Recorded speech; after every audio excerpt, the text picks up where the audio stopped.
So how do we solve the problem of the free rider? Hello, stop writing please. There's a problem of the free rider, which brings about non-provision of public goods. But we cannot always evade tax or avoid tax. And if we continue to do that, how is government going to generate revenue to provide the services we need? Because government does not have any money from anywhere. Government generates revenue through taxes. And for government to provide all these things, they need to generate revenue for public spending. As a result, government have to find a way to solve, stop that already please. As a result, government have to find a way to solve the free rider problem. To solve the free rider problem, government can provide quasi-public goods. Why do we call them quasi-public goods? We call them quasi-public goods because they are in between a public good and the private good. They are non-pure public goods or quasi-goods.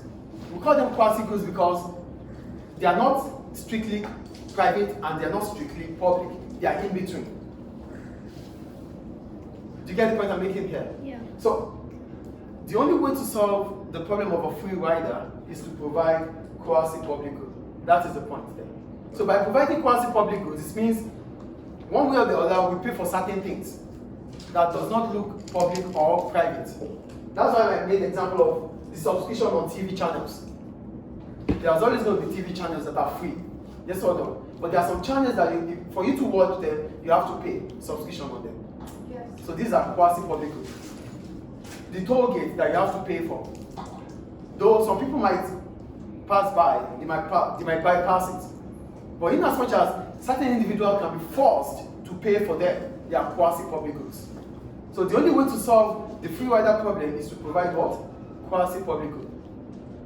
The problem cannot be solved because every now and then we're going to have individuals who do not pay tax. And they still enjoy or they benefit from taxpayers' money, which is used to provide goods or services.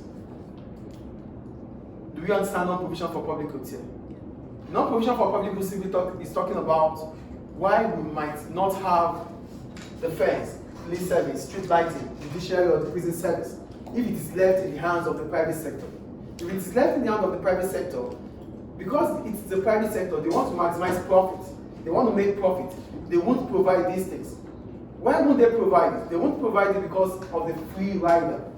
They only want to provide goods to those who can pay for them. But government will not think about that.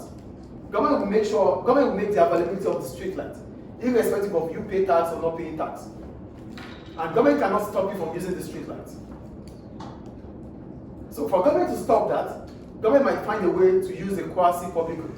Maybe before you go into the street, you might be paying a toll for that. Before the police service, before you're getting the police service, you might pay a certain amount of money, maybe through the court or whatever. So it's not going to look free. Government is doing this to reduce the numbers of the free riders so that they can as well generate revenue. Do we understand? Yes. Any questions about public goods? No. Thank you. That's all. So go to